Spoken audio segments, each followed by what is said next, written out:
Have you ever heard of the story of Jacob, the man who wrestled with God? This is one of the most fascinating and symbolic narratives in the Bible, full of profound teachings about faith, perseverance, and transformation. Jacob's journey takes us along paths full of challenges, divine encounters, and changes that impacted not only his life, but also the destiny of an entire nation. The union of Isaac and Rebekah is one of the most beautiful love stories in the Bible, marked by God's direct intervention and the demonstration of faith by both. Isaac, the son of promise, was heir to God's covenant with Abraham, carrying with him the mission of continuing the divine plan for the formation of a holy nation. The search for a wife for Isaac was led by Abraham and carried out with a clear purpose: to maintain the sacred lineage within God's plan.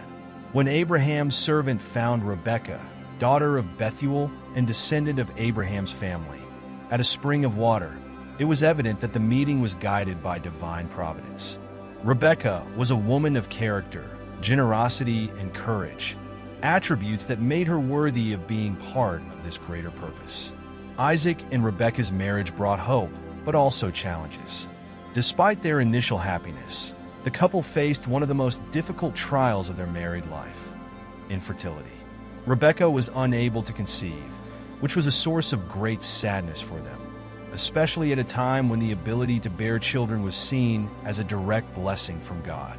Isaac, demonstrating his unshakable trust in the Lord, responded to the problem with prayer.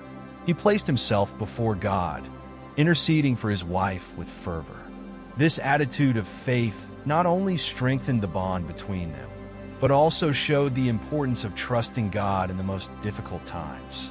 God answered Isaac's prayers and blessed the couple with a pregnancy that would, in itself, be a milestone in sacred history. Rebekah conceived twins, and her womb became the center of a prophetic event. The joy of pregnancy, however, brought with it new restlessness. During pregnancy, Rebekah felt abnormal and intense movements in her womb, as if the babies were in constant conflict. This phenomenon caused concern in Rebekah, who decided to seek answers directly from God. In her prayer, Rebekah received a divine revelation that would shed light on the future of her children and their role in the history of Israel. God revealed that two nations were in her womb, symbolizing Esau and Jacob, who would give rise to two distinct peoples: the Edomites, descendants of Esau, and the Israelites, descendants of Jacob. The divine message contained even more depth.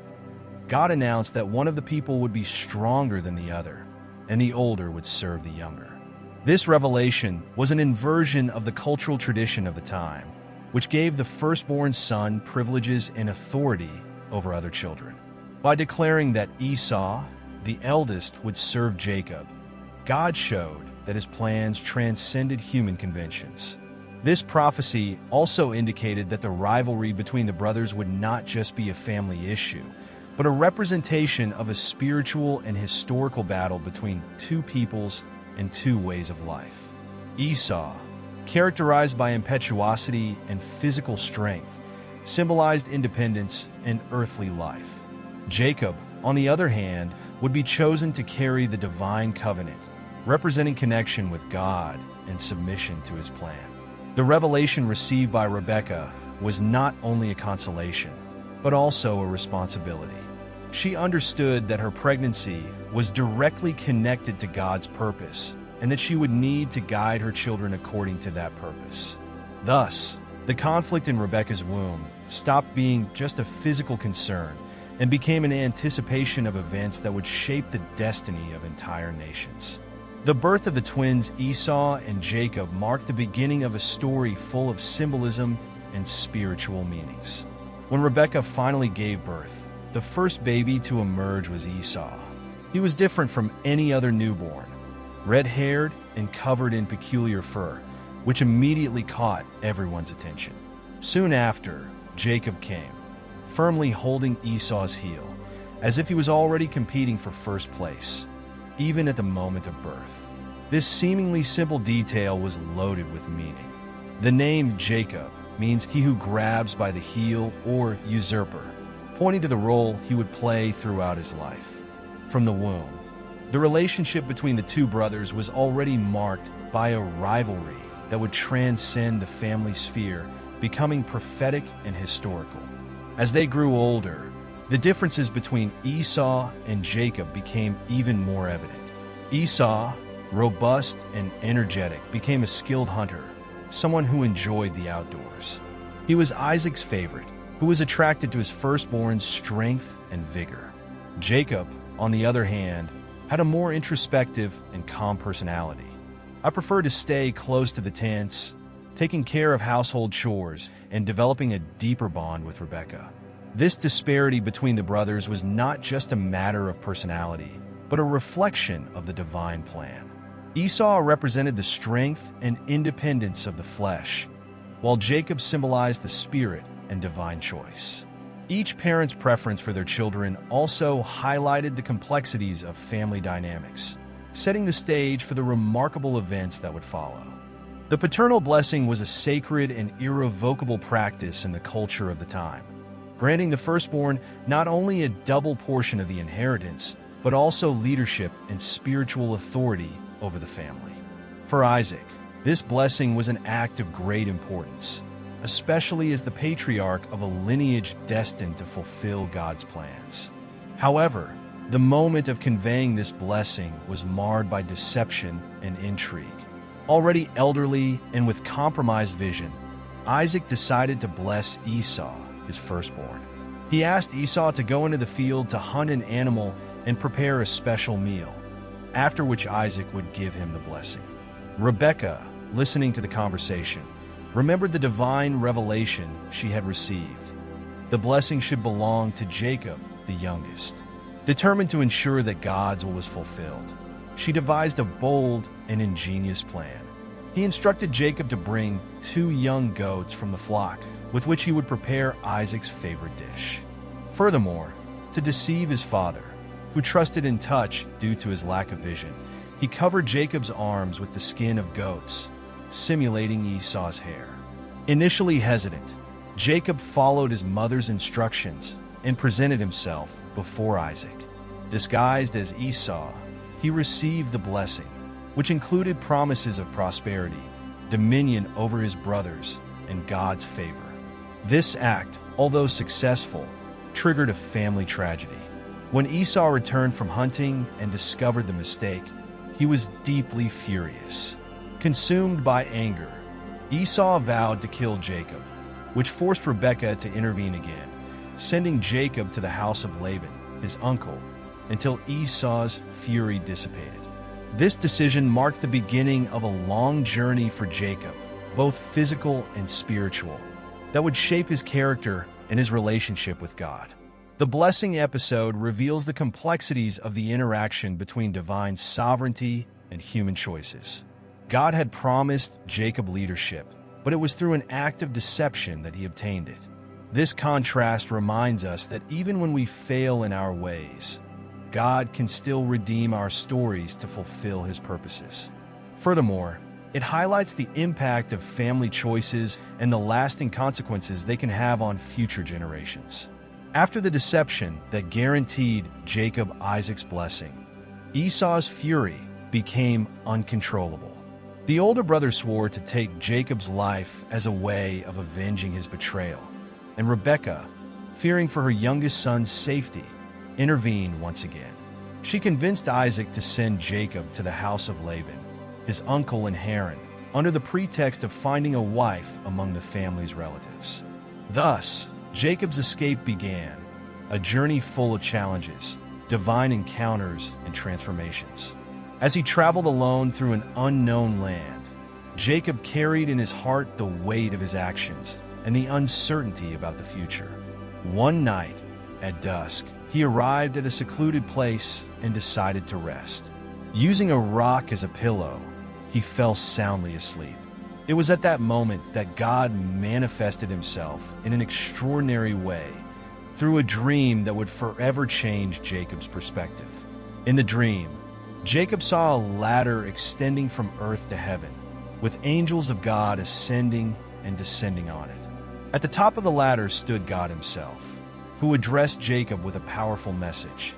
He reaffirmed the promises made to Abraham and Isaac, assuring Jacob that his descendants would be as numerous as the dust of the earth and that he would inherit the land where he lived. Was lying down, God also assured Jacob that he would be with him at all times, protecting him and bringing him back to the promised land.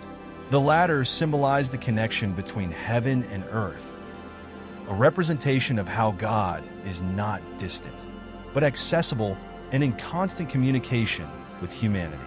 The angels ascending and descending reinforce the idea that there is a continuous interaction between the divine world and the earthly world, and that Jacob was an integral part of this plan. Upon waking up, Jacob realized the sanctity of the place where he had rested. He exclaimed, "Surely the Lord is in this place, and I did not know it." In a gesture of reverence and consecration, he lifted the stone he had used as a pillow and anointed it with oil, dedicating that place to God and naming it Bethel, which means house of God. This transformative encounter was a turning point in Jacob's life. He came to recognize God's care in his journey and made a vow. If God fulfilled his promises and brought him back safely, Jacob would dedicate his life to the Lord and give to him a tenth of everything he owned. This moment marked the beginning of a more personal and intimate relationship between Jacob and God, preparing him for the challenges and blessings that were to come. After days of walking, Jacob finally arrived in Haran, the land of his uncle Laban. Exhausted but hopeful, he came across a well where shepherds were waiting to water their flocks. Driven by curiosity, Jacob asked where they were from, and the answer brought immediate relief. They were from Haran. Jacob then inquired about Laban, his uncle, and the shepherds confirmed that they knew him, informing him that his daughter, Rachel, was about to arrive at the place with the family's flock of sheep. When Rachel appeared, Jacob was immediately captivated by her beauty and grace. In a gesture of strength and kindness, he removed the stone covering the well and gave water to her flock. This act of generosity marked the beginning of a special connection between the two. After introducing himself as a relative, Jacob kissed Rachel and, overcome by emotion, cried. He told his story to Rachel, who in turn ran to inform Laban of his arrival. Laban welcomed Jacob warmly, recognizing him as a member of the family. Jacob remained with them for a month, helping with the tasks and proving to be hardworking and dedicated. Laban, realizing Jacob's usefulness, offered him a deal. Jacob could work for him in exchange for something valuable. Without hesitation, Jacob proposed working 7 years to marry Rachel, with whom he was in love. The 7 years of service passed quickly, for Jacob's love for Rachel was deep and sincere. Finally, the wedding day arrived, and Laban organized a grand celebration. However, the morning after the ceremony, Jacob realized that he had been deceived. The woman at his side was Leah, Laban's eldest daughter. Surprised and indignant, Jacob confronted Laban, who justified the exchange by saying that it was local custom to marry the eldest daughter before the youngest. To marry Rachel, Laban proposed a new agreement. Jacob could marry her after the week of celebration with Leah, as long as he agreed to work for another 7 years. Despite his disappointment, Jacob accepted the proposal, driven by the love he felt for Rachel. After completing the 7 days, he finally married her and began a new cycle of work for Laban. This period was marked by challenges and learning. The years Jacob spent in Laban's house were a time of growth, learning, and challenges. After marrying Leah and Rachel, Jacob began to build his family and prosper in caring for his father-in-law's flocks. However, this prosperity did not come without complications. Jacob, known for his intelligence and determination, worked hard, but his relationship with Laban became increasingly tense due to his uncle's strategies and manipulations. Laban, realizing that Jacob's presence brought blessings to his home, tried his best to prolong his stay. Despite this, Jacob proved to be cunning. He negotiated a new agreement, in which he would care for part of Laban's herd in exchange for owning the spotted and spotted animals that were born. This seemed to be an advantageous proposition for Laban, since such animals were less common. Jacob, however, used ingenious methods to ensure that the animals in his charge prospered more than Laban's. He used practical knowledge and observations to encourage the reproduction of animals with characteristics that favored him. God was also with him, blessing his efforts and multiplying his wealth. As the years passed, Jacob's prosperity grew visibly. He accumulated numerous herds, servants, and possessions, becoming a very powerful man. This ascension caused jealousy among Laban's sons and Laban himself, who began to show hostility. Realizing that the coexistence was becoming unsustainable, Jacob decided it was time to leave. Guided by God's promise to return to the land of his fathers, Jacob gathered his family, his possessions, and his flocks and left Laban's house in secret. This decision was not simple, as he knew that facing Laban directly could result in a confrontation. Laban, upon discovering Jacob's departure, pursued him, but God intervened, warning Laban in a dream not to harm Jacob. The meeting between the two was tense, but ended in a peace pact. Jacob and Laban agreed to draw a symbolic line, marking the limit between their territories, and promised not to cross it to harm each other. Thus, Jacob closed an important chapter in his life, consolidating his position as a man blessed by God and prepared to face new challenges. The return to Jacob's homeland was not without tensions. One of Jacob's biggest concerns was the reunion with his brother Esau, who had sworn to kill him after the episode of the blessing mistake. Jacob feared for his family's safety and knew he needed to prepare himself both spiritually and strategically for this moment. Before the meeting, Jacob devised a meticulous plan to appease Esau. He sent caravans of gifts, valuable herds and goods, organized into groups, to be given to Esau as a gesture of reconciliation. At each group, Jacob's servants should tell Esau that the gifts were sent by Jacob as a sign of humility and desire for peace. The night before the reunion, Jacob made a decision that would change his life. After sending his family and possessions to cross the Jabbok River, he remained alone. It was at that moment that a mysterious man appeared and started fighting him. This fight lasted all night and was more than a physical clash. It was a spiritual and symbolic confrontation, representing all the struggles and challenges that Jacob had faced throughout his life. At the height of the fight, the man touched Jacob's thigh joint, injuring him and leaving him lame. Still, Jacob refused to give up and demanded a blessing before allowing the man to leave. The mysterious opponent, who revealed himself as a divine manifestation, asked Jacob his name. When Jacob responded, he was given a new name, Israel, which means one who fights with God. This name change represented a profound transformation in Jacob's life. He was no longer just the usurper, but now someone who had faced God and men, prevailing in his faith and determination. Jacob called the place Peniel, which means face of God, for he had seen God face to face, and yet his life was preserved.